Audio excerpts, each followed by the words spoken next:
ನಮ್ಗೆ ಯಾರು ನೋಡ್ತಾ ಇಲ್ಲ, ಮಕ್ಕಳು ನೋಡಿಕಿಲ್ಲ, ಯಾರು ನೋಡಿಕಿಲ್ಲ, ಗಂಡನೂ ಇಲ್ಲ, ಯಾರು ಇಲ್ಲ ಸರ್. ಅದ ಭೂಮಿ ಇರೋದಕ್ಕೆ ನಮ್ಗೆ ಜೀವನ ಅದು.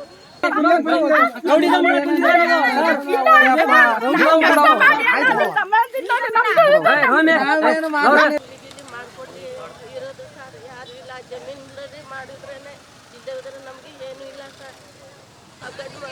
ಗಂಡನಿಗೆ ದಕ್ಷಿಣ ಹೊಡೆದ್ಬಿಟ್ಟು ಮನೇಲಿ ಅವರು ವರ್ಷ ಆಯ್ತು, ಏನು ಇಲ್ಲ, ಸಂಪಾದನೆ ಏನು ಇಲ್ಲ. ಸರಿ ಬಿಡವ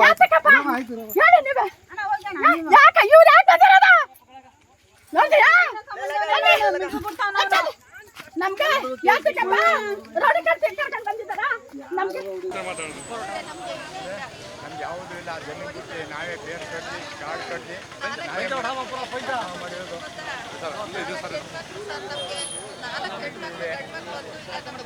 ನಮ್ಮ ಜಮೀನು ನಾನು ಕೊಡ್ತಿ ಬಂದ್ಬಿಟ್ಟಿದ್ದೆ, ಬಹಳ ಬಲೆ ಕೊಡ್ತಾ ಇದ್ದಾನೆ.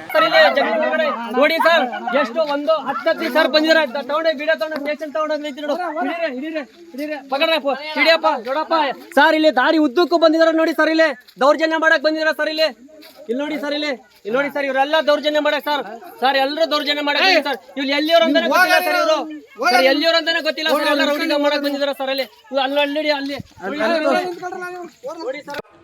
ಹೀಗೆ ಈ ಮಹಿಳೆಯರ ನೋವಿಗೆ, ಈ ವೃದ್ಧೆಯ ಕಣ್ಣೀರಿಗೆ, ವಿಕಲಚೇತನನ ಈ ನೋವಿನ ಮಾತಿಗೆ ಕಾರಣವೂ ಇದೆ. ಇಷ್ಟು ವರ್ಷ ಇದ್ದ ಜಮೀನಿಗೆ ಇವಾಗ ಬೇರೊಬ್ಬರು ಬಂದು ತಮ್ಮದೆಂದು ಹೇಳುತ್ತಿದ್ದಾರೆ. ಗೂಂಡುಗಳನ್ನು ಬಿಟ್ಟು ಹೆದರಿಸುತ್ತಿದ್ದಾರೆ. ಕೋರ್ಟ್ನಲ್ಲಿ ವ್ಯಾಜ್ಯ ನಡೀತಿದ್ದರೂ ಸುಖ ಸುಮ್ಮನೆ ಬಂದು ತೊಂದರೆ ಕೊಡ್ತಿದ್ದಾರೆ. ಪೊಲೀಸರಿಗೆ ಕಂಪ್ಲೇಂಟ್ ಕೊಟ್ಟರೂ ರವಿ ಎಂಬಾತ ಟಾರ್ಚರ್ ಕೊಡ್ತಿದ್ದಾನೆ. ಅಜ್ಜಂದಿರ ಕಾಲದಿಂದಲೂ ಆ ಜಮೀನನ್ನು ನಂಬಿಕೊಂಡು ಜೀವನ ಮಾಡ್ತಾ ಬರ್ತಿದ್ದೀವಿ. ಇದೀಗ ಆ ಜಮೀನನ್ನು ಪಕ್ಕದ ಜಮೀನಿನ ಮಾಲೀಕ ಕಿತ್ತುಕೊಳ್ಳಲು ಯತ್ನಿಸುತ್ತಿದ್ದಾನೆ.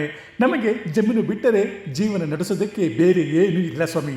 ಹೀಗೆ ತಮ್ಮ ಕಷ್ಟ ಹೇಳ್ಕೊಂಡು ನ್ಯಾಯ ಕೊಡಿಸಿ ಅಂತ ಕಣ್ಣೀರಾಗ್ತಿರುವ ಇವರು ಹೆಚಡಿಕೋಟೆ ತಾಲೂಕಿನ ಪಡುಕೋಟೆ ಕಾವಲಿನಲ್ಲಿರುವ ಮುಸ್ಲಿಂ ಸಮುದಾಯದ ಮಹಿಳೆಯರು.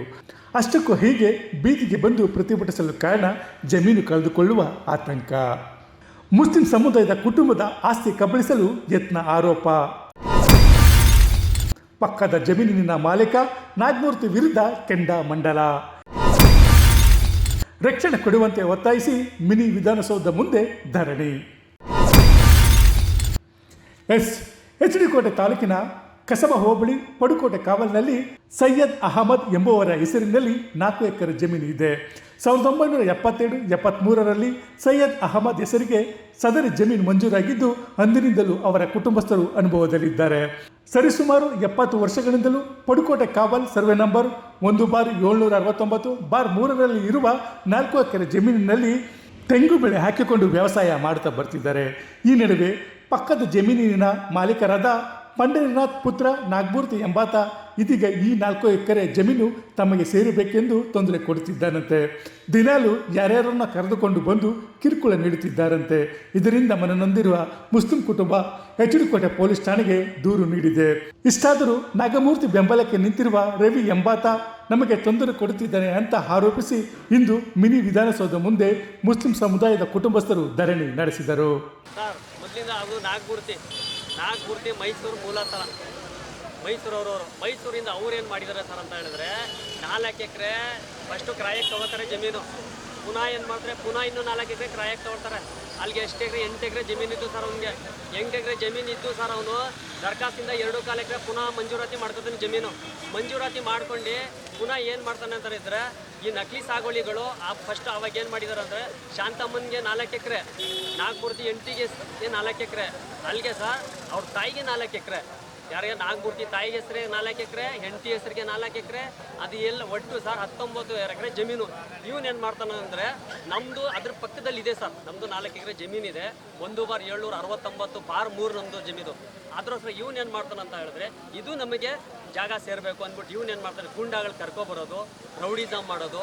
ಎಲ್ಲರೂ ಸುಮಾರು ಸರ್, ನಾನು ವೀಡಿಯೋ ಸುಧಾ ಮಾಡಿಟ್ಟಿದ್ದೀನಿ ಸರ್, ವೀಡಿಯೋ ಸುಧಾ ಮಾಡಿಟ್ಟಿದ್ದೀನಿ. ತುಂಬ ಅಂದರೆ ತುಂಬ ತೊಂದರೆ ಕೊಡ್ತಾನೆ. ನಾವು ಆಲ್ರೆಡಿ ಅನುಭವದಲ್ಲಿ ಇದ್ದೀವಿ, ಅನುಭವದಲ್ಲಿ ಇದ್ಕೊಂಡು 4 ಎಕರೆ ಶುಂಠಿ ಹಾಕಿದ್ದೀವಿ, 4 ಎಕರೆ ಜೋಳ ಹಾಕಿದ್ದೀವಿ, ಎಲ್ಲ ಹಾಕಿ ಸರ್, ಎಲ್ಲ ರೆಡಿ ಮಾಡಿದ್ರು. ಇವನು ಬರೋದು ನಮ್ಮ ಸ್ವಾಧೀನಕ್ಕೆ ಗಳು ಕೊಡೋದು, ತೊಂದರೆ ಕೊಡೋದು, ರೌಡಿಗಳು ಜಾಸ್ತಿ ಕುತಂತ್ರ ಮಾಡೋದೇ ರವಿ ಸರ್. ರವಿ ಬರೀ ಸುಮಾರು ಬರೋದು ಒಂದು 4 ಎಲ್ಲ ಹೆಣ್ಮಕ್ಳು ಇರ್ತಾರೆ ಸರ್ ಒಳಗಡೆ. ನಾವೆಲ್ಲ ಕೆಲಸ ಕೂಲಿ ರವಿ GJ ಕಲ್ಲೂರು ರವಿ ಸರ್. ಅವನು ಫಸ್ಟ್ ಅವನು ಸರ್ ಅವ್ನು ಏನು ಮಾಡ್ತೀನಿ ಅಂತ ಹೇಳಿದ್ರೆ ಸರ್, ಅವನು ಬರೀ ಅವ್ರು ಯಾವುದು ನೋಡ್ತಾನೆ, ಯಾವ್ದು ಇದಾಗಿಲ್ಲ ಅದಾಗಿಲ್ಲ ನೋಡ್ಬಿಟ್ಟು ಆಮೇಲೆ ಏನು ಮಾಡ್ತೀನಿ ಸರ್, ಯಾರೋ ಬೇರೋ ನನ್ನ ಹೆಂಡತಿ ಅಂದ್ಬಿಟ್ಟು ಅವನೇನು ಮಾಡೋ 5-6 ಲಕ್ಷ ರೂಪಾಯಿ ಯಾವುದೋ ಬ್ಯಾಂಕಲ್ಲಿ ಲೋನ್ ತೊಗೊಂಡಿದ್ದಾನೆ. ಅದು ಅವನಿಗೆ 420 ಕೇಸ್ ಬೇರೆ ಆಗಿದೆ. ಕೇಸ್ ಆದರೂ ಸರ್ ಇವನು ಯಾವುದಕ್ಕೂ ಬಗ್ತಾ ಇಲ್ಲ ಸರ್. ಇವನು ಕೋರ್ಟ್ನಲ್ಲಿ ವ್ಯಾಜ್ಯ ನಡೀತಿದ್ದರೂ ಅಕ್ರಮ ಪ್ರವೇಶ, ಗೂಂಡಗಳನ್ನು ಜಮೀನಿಗೆ ಕರೆತಂದು ಕೊಲೆ ಬೆದರಿಕೆ ಆರೋಪ. ರವಿ ಎಂಬಾತನ ವಿರುದ್ಧ ಶಿಸ್ತು ಕ್ರಮಕ್ಕೆ ಒತ್ತಾಯ. ಇನ್ನು ಜಮೀನು ವಿವಾದ ಸಂಬಂಧ JMFC ನ್ಯಾಯಾಲಯದಲ್ಲಿ ಪ್ರಕರಣ ದಾಖಲಾಗಿದ್ದು ವಿಚಾರಣೆ ನಡೆಯುತ್ತಿದೆ. ಅಲ್ಲದೆ ಉಪವಿಭಾಗ ಅಧಿಕಾರಿಗಳ ನ್ಯಾಯಾಲಯದಲ್ಲೂ ಕೇಸ್ ದಾಖಲಾಗಿದ್ದು ವಿಚಾರಣೆ ನಡೆಯುತ್ತಿದೆ. ಇಷ್ಟಾದರೂ ನಾಗಮೂರ್ತಿ ಕುಟುಂಬಸ್ಥರು ಈ ಸದರಿ ಜಮೀನು ತಮಗೆ ಸೇರಬೇಕೆಂದು ತೊಂದರೆ ಕೊಡುತ್ತಿದ್ದಾರೆ. ಗೂಂಡಗಳನ್ನು ಜಮೀನಿಗೆ ಕರೆತಂದು ಹೆದರಿಸುತ್ತಿದ್ದಾರೆ. ಹೀಗಾಗಿ ಗೂಂಡಗಳ ವಿರುದ್ಧ ಶಿಸ್ತು ಕ್ರಮ ಕೈಗೊಂಡು ನಮಗೆ ರಕ್ಷಣೆ ನೀಡಬೇಕೆಂದು ಒತ್ತಾಯಿಸಿ ಮಿನಿ ವಿಧಾನಸೌಧ ಎದುರು ಧರಣಿ ನಡೆಸಿದರು.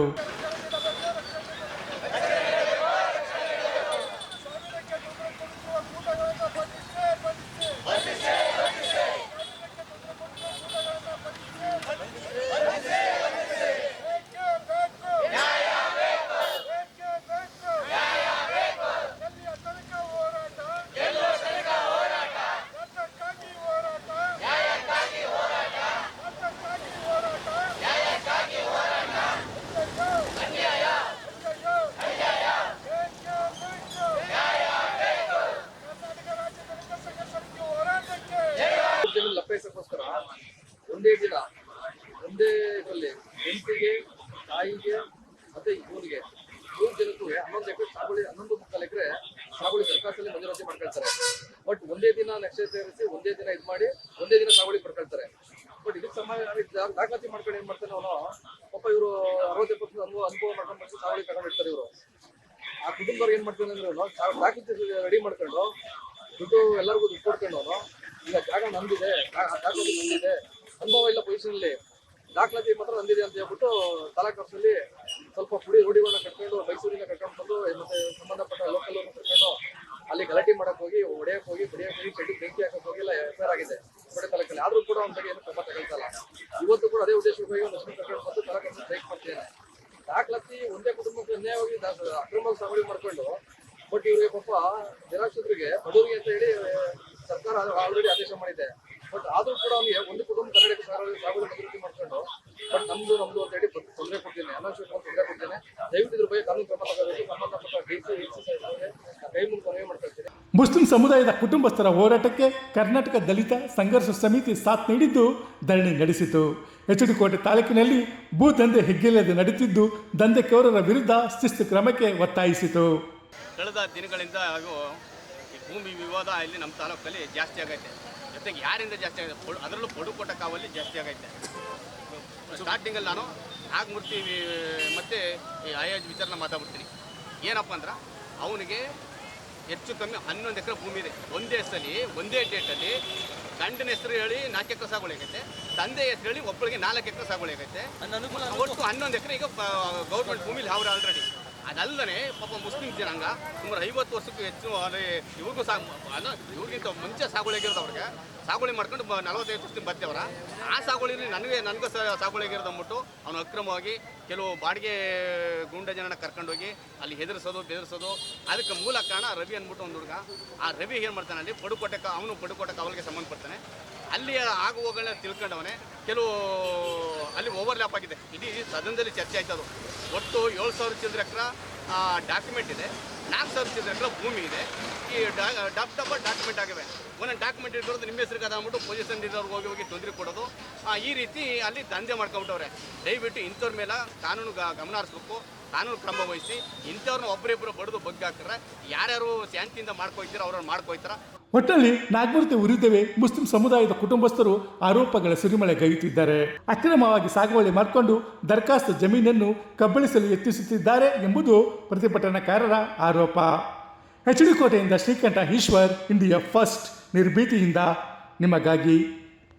ಇಂತಹ ನೈಜ, ಇಂಟ್ರೆಸ್ಟಿಂಗ್ ಹಾಗೂ ಕ್ಯೂರಿಯಾಸಿಟಿ ಸುದ್ದಿಗಳು ನಿಮಗೆ ಸಿಗಬೇಕು ಅಂದರೆ ಇಂಡಿಯಾ ಫಸ್ಟ್ ಟಿವಿ ಸಬ್ಸ್ಕ್ರೈಬ್ ಮಾಡಿ. ಒಂದು ಲೈಕ್ ಕೊಟ್ಟು ವಿಡಿಯೋ ಶೇರ್ ಮಾಡುವ ಮೂಲಕ ನಮ್ಮನ್ನು ಮತ್ತಷ್ಟು ಪ್ರೋತ್ಸಾಹಿಸಿ. ಇಂಡಿಯಾ ಫಸ್ಟ್, ನಿರ್ಭೀತಿಯಿಂದ ನಿಮಗಾಗಿ.